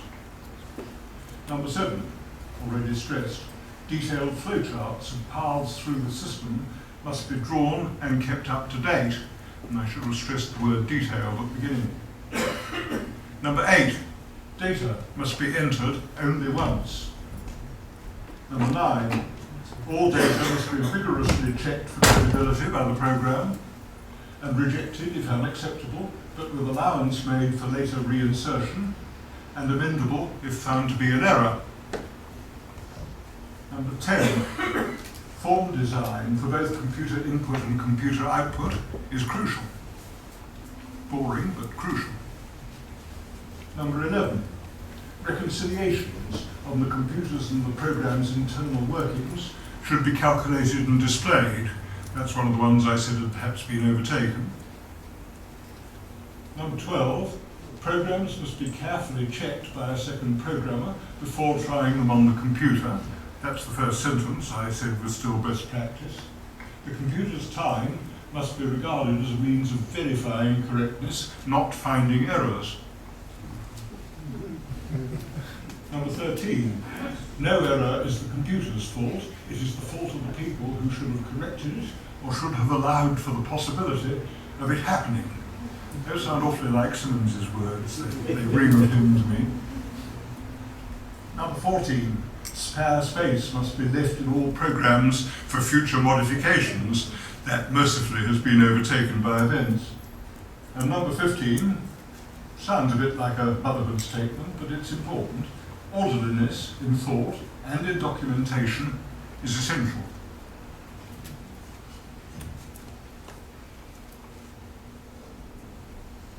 David Harvey is a leading practitioner of today.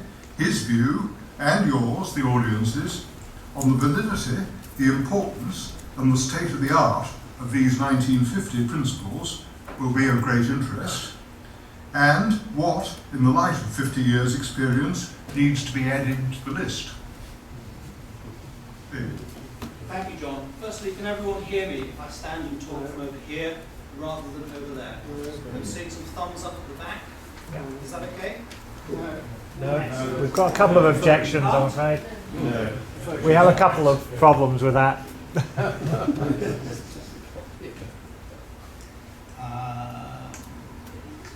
Give me the mic. That's fine.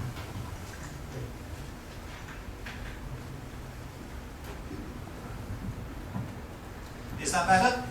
Yeah. Clear. Good. Okay. Well, firstly, let me echo the thanks on behalf of other speakers as well. I'm very, very pleased and feel very honoured to be invited here today. So thank you to the Computer Conservation Society and to the Leo Foundation. I do a lot of my work nowadays with individuals and teams who are actually very much less experienced. I've been in the software industry now for 20 odd years, so I feel as if I've been around the block. However, today I feel the tables have been turned somewhat. So, as I said, I'm very honoured, very grateful to be asked. I beg your pardon? It is. I can, yes. Okay, so fashions in computing come and go. Fashions in technology, clearly also fashions in methodology.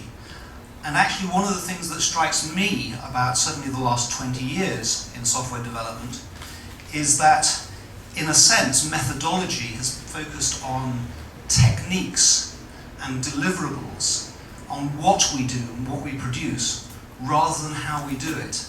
And it's really refreshing to step back to the beginnings of systems engineering as a discipline and find some principles so clearly and beautifully expressed. It's almost as if methodology replaced principles, that we kind of got focused on ways of drawing diagrams or the sorts of documents and agreements we produced. And as a result of that, I think each generation has had to relearn some of the fundamental truths about system design that are expressed in these principles that David Caminer and the Leo team came up with so long ago. It's interesting looking at this and thinking from that perspective that a lot of the thinking nowadays about software design is moving back to approaches based on values and on principles rather than necessarily on techniques and artifacts. So a lot of the work in agile software development, a lot of the thinking around lean software development comes from this values-based and principles-based approach, putting the team, putting the user at the center of system design. What I'd like to do is look at just some of these principles and talk a little bit about them from a modern perspective before passing over to you for your comments, questions.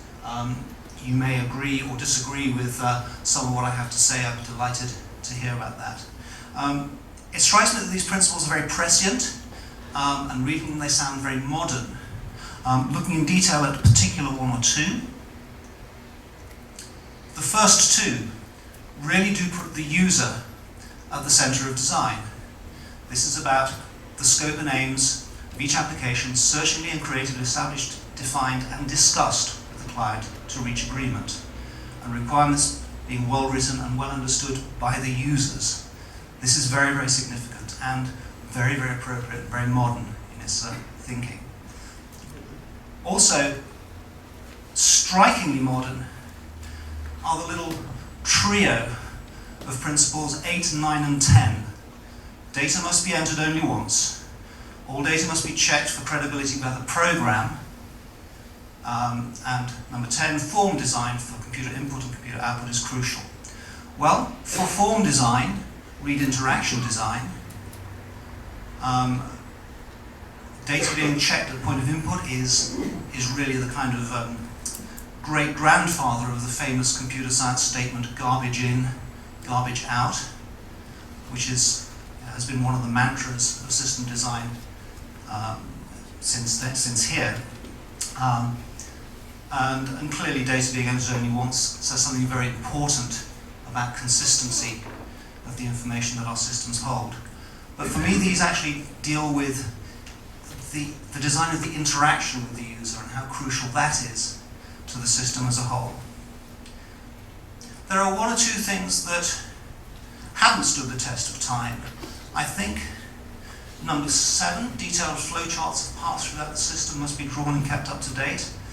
There are now so many ways in software of actually examining and understanding the state of code and the state of design. On the one hand. On the other hand, we expect so much more of our systems, and our systems change so much that actually maintaining a parallel set of complex artifacts in parallel with our code and our systems is sometimes more trouble than it's worth. So this is something that I would contend is less valid now than it used to be, given the state of the art in software tools. Finally, a couple of things that look as if they've been superseded, but I don't believe they have been. So, this point, as you mentioned, number 14, programs must be carefully checked by a second programmer. Number 12, rather. A second programmer before trying them on the computer. Computer's time must be regarded as a means of verifying correctness, not finding errors. Now, of course, we know now that equation has been inverted. People time is expensive, computer time is cheap. And we use software all the time now to check the validity of our thinking, software that analyzes our code, software that produces errors when we make errors, tells us what our code errors are. But this point about being checked by a second programmer speaks to a lot of the collaboration that again is at the heart of modern software practice, be it code review, be it the way that open source software works with many hundreds or thousands of pairs of eyes on the same piece of code, or in the agile practice of pair programming. And finally, number 14, spare space must be left in all programs for future modifications. Nowadays we do have the luxury of not having to count our words, count our bytes, to actually make sure the program will fit in computer memory. But underlying this is the acknowledgement that things will change. And bearing in mind the fact that things will change is a very key principle in understanding some of the pressures, some of the tensions, some of the forces that affect software systems design. Okay, so now I'd like to hand back to John to throw this open to the floor. We'll go over here in the interests of audibility.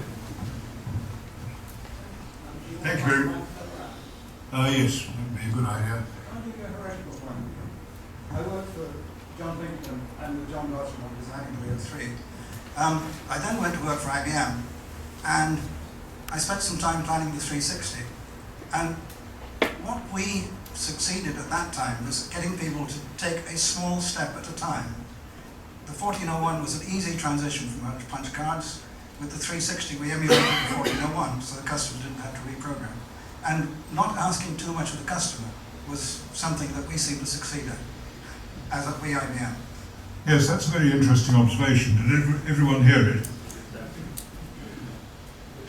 I think at that stage, to overgeneralise, IBM had a quite different set of customers to what Leo had.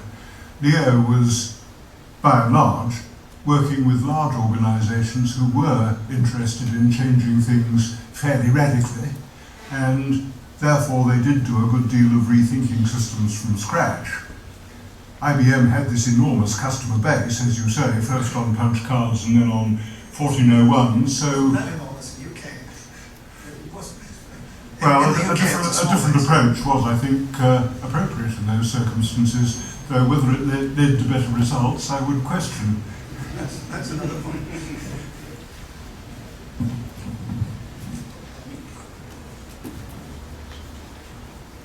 Richard Dean. I started this business in BTM doing punch card implementations, and I take exception to a claim made that flowcharting was devised by Leo.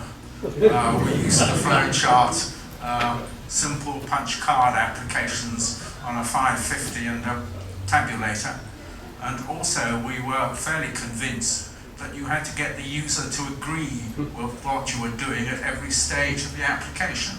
It was only when we got the pointy heads coming in with the new device that some of these principles may have got a little lost in the world.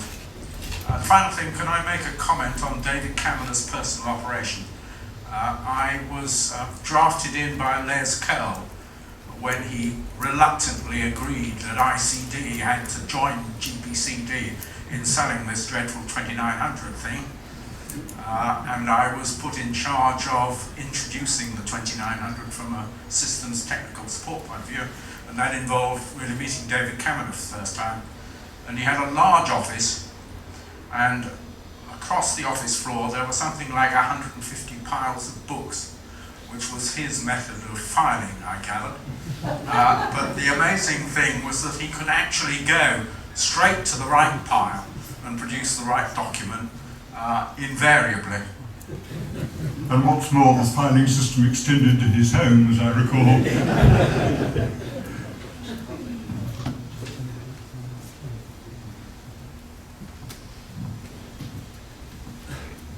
Sorry, I'm dragging the microphone right to the back here. I'm the cameraman in this, and I must admit that I've only ever managed to avoid working with ICL equipment in my career. But one of the interesting points about form design for input and output is crucial, because one of the things I worked on was a system to write systems called Sign-On, which was developed for the IBM System 38 AS400, and the basis of that was actually what you had on the screen in front of you and what you wanted out of the system. Having designed those with the user, you then designed the points at which the data changed, threw that information at a computer for about a weekend, and it produced a system for you, literally. Which sounds like, if you like, a logical successor of the flowcharting approach. Mm. Yeah, very much so.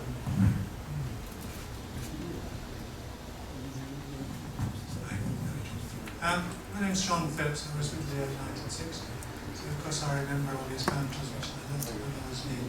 Can you hold the microphone a bit closer? So I remember hearing all this, and I learned it all at my mother's knee, and so it's all sort of mother's milk to me. But of course, having been designing and writing computer systems for 50 years, we do actually do things rather differently now, in a very large number of ways. I mean, in essence, what this is proposing is that you start off with a top-down procedure. You say, I want to conquer the world, here's my plan for doing so. And you keep turning the handle until the flow charts cascade down on the waterfall principle and the modules start turning out and so on. And of course, any change in this process is absolutely fatal. This is why programs are not allowed to be changed. It's sort of essential and endemic in the process. Whereas nowadays, I think we go about things in a rather different way. And we start, of course, one principle which we do still accept is that you must start with the user, you must sit with the user, and until you have done the user's job, you cannot begin. That's the first, most important principle. And every stage as you go on designing, you must keep consulting the user. You must produce samples, form designs, you must show them to the user, you must produce sample model programs in a simplified form, show them to the user.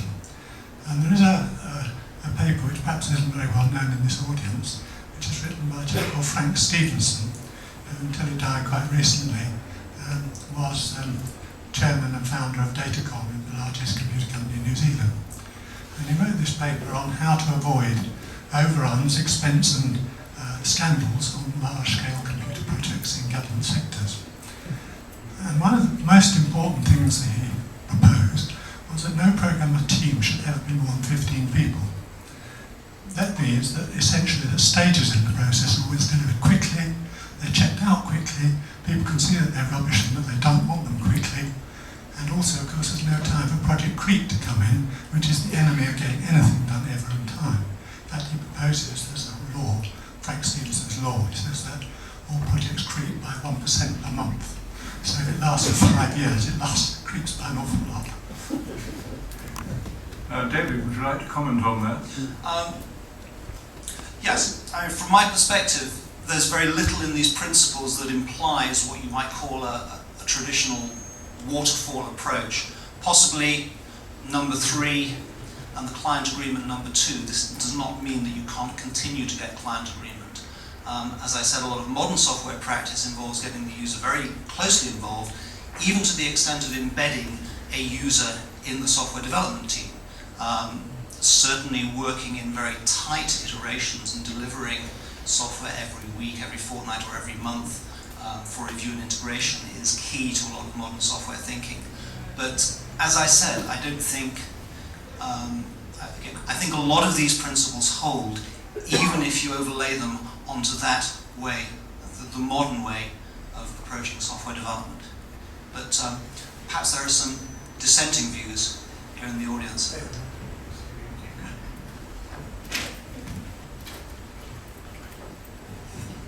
My name's Brian Millis. I was with ICL and ICT.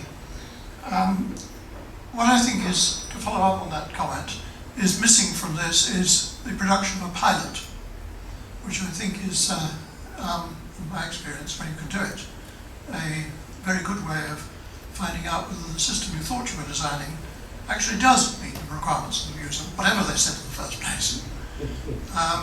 And 2 other comments.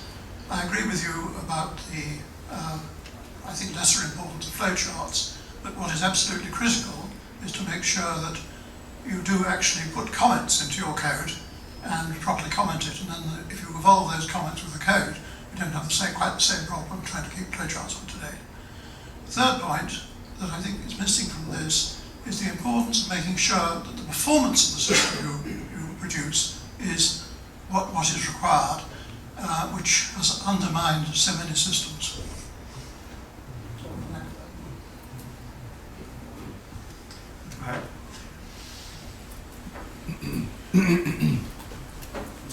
Thank you, Brinley Platts. I don't know, David, maybe you'd like to comment on this. We now seem to live in a world, this Web 2.0 world, which is taking us over, where organisations like Google put opportunities for users to interact out there. It seems to be the strategy. And that they know that probably 4 out of every 5 opportunities, applications they put out for mass customer access won't really ever pay back. It won't be adopted.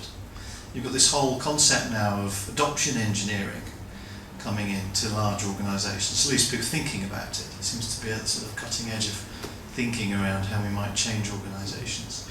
And an organisation like Google, a lot of things don't ever seem to get out of beta. The whole thing seems to be a pilot, permanently. And the world moves on so quickly that we never get beyond that point. And they seem to be making a rather interesting success of, perhaps a whole radically different world of systems design and application.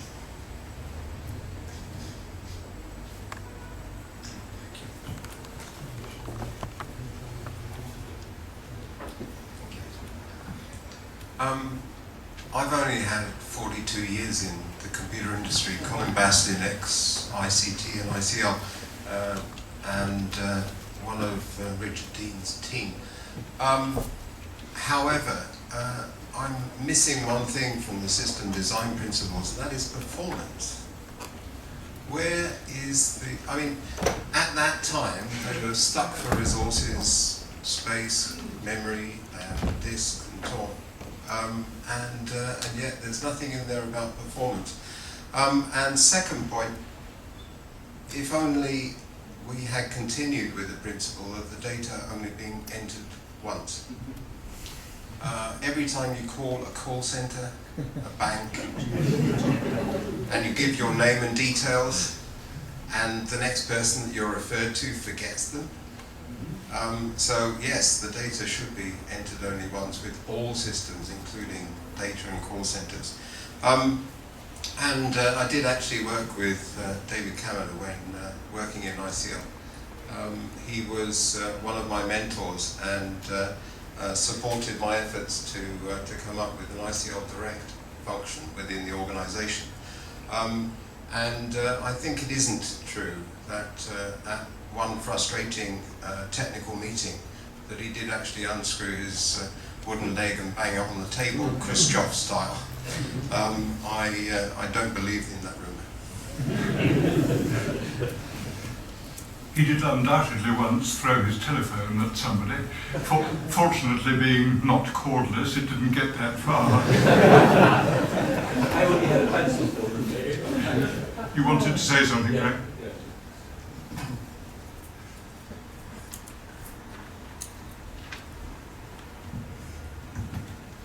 Can you hear me? Yes.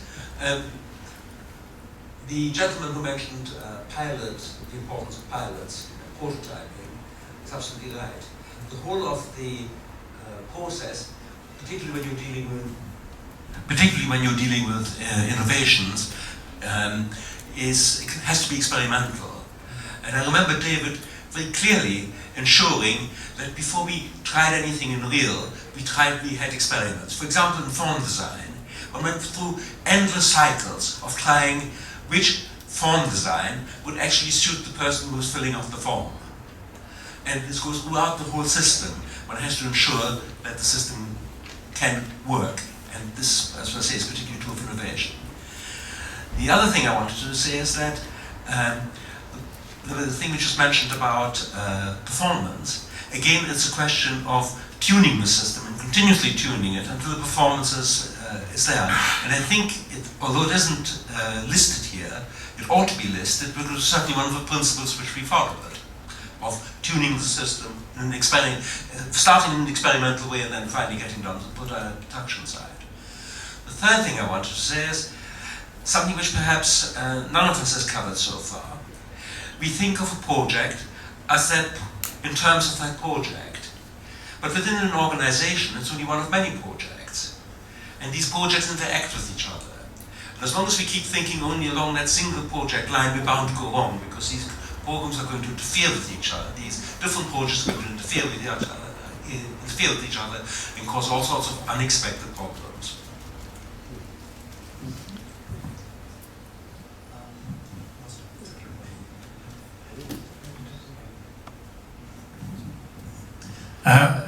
Philip Sugden, also ICT, ICL background. I think the principles we see up there are obviously ideally suited to the days when you were dealing with business applications. What you were trying to automate was clearly defined. That obviously continues to this day, but what has changed so radically is that there are now people producing software which is going to sell for very small sums of money, but lots of times, and it's very different. They're just saying, this is what we think you want, here it is, pay your 50 quid and get on with it. If you don't like it, well, I'm very sorry, but we're not going to do very much about it. And maybe a totally different set of rules apply to the evolution of that type of product. What we have there, I'm sure, given what you hear about various government projects falling into great pits, almost always seem to have mission creep or lack of a clear specification at the beginning as being the core of the problem.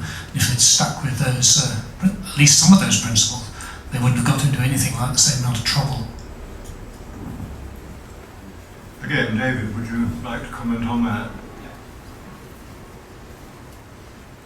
I think the question that's in everybody's mind is, in the old days it sounds like all the systems went well, and nowadays we keep seeing in the press that they don't. What's gone wrong? I'm sure, well, we've heard hints once or twice of things that went wrong in the past. Was that about copper rods every foot in the boxes? That's hardware, okay, that's hardware.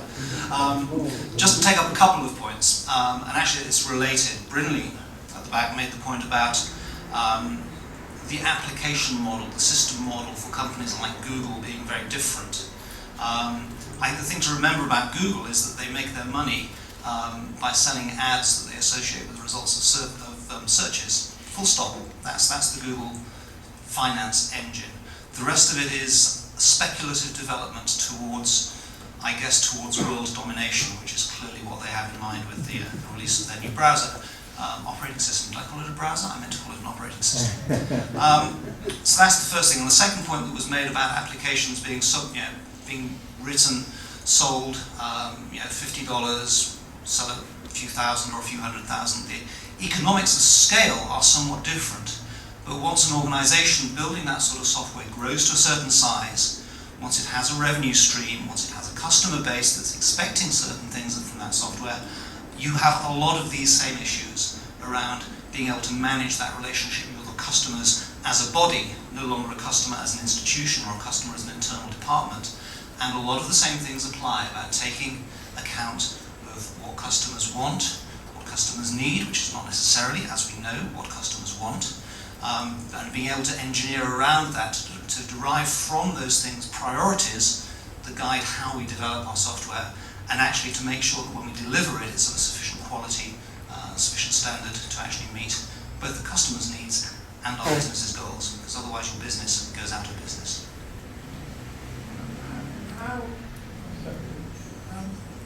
Len Hughes, I'm a computer engineer and I'm a programmer and things like that. But how can you explain why these major systems that the government puts its money into, and enormous amounts of money, go wrong so seriously? There's something wrong somewhere. They're not living up to these principles. And are they living up to your principles?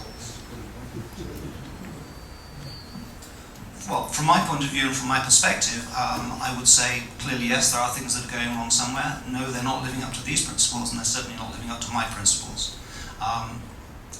My feeling about a lot of these is that the methodology has overridden the principles. That people get too focused on delivery of documentation artifacts rather than working systems. That users are involved at a point at the beginning of the process where you negotiate what you want to do and then don't get to see what's happening until sort of 6 months, 12 months, 18 months later, by which time the world has changed. Yes. So that's my perspective on that.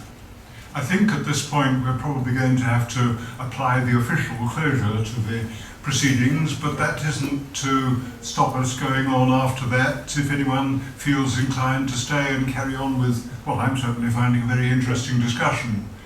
So, one last question, if I may. My name is Richard Tebboth. I was responsible for selling a 2950 and a 2960 in the late 1970s. The 2950 ran under an operating system called VMEK. At that stage, we had a rigorous procedure called blue border and sizing, and which may ring some bells.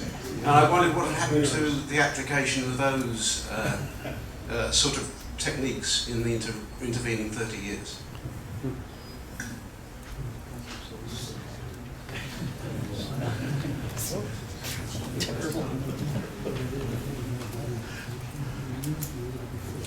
Well, this plays exactly to the point I made earlier around fashion in technology and methodology, and that when a new fashion arises, it's as if we forget everything that we've learned and have to relearn it. I've seen this happen several times, even in my relatively brief history in the software industry.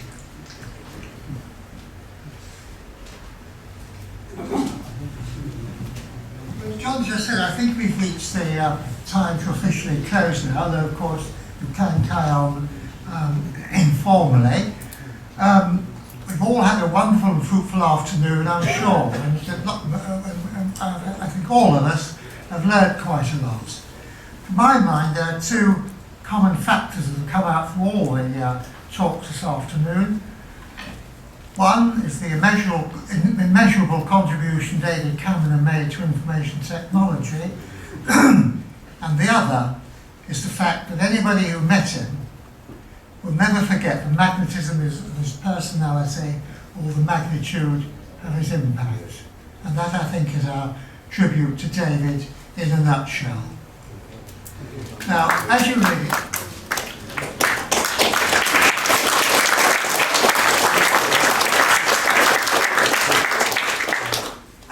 once more, please remember the exhibit's round the corner, and please remember that Georgina's book's on sale downstairs in the bookshop.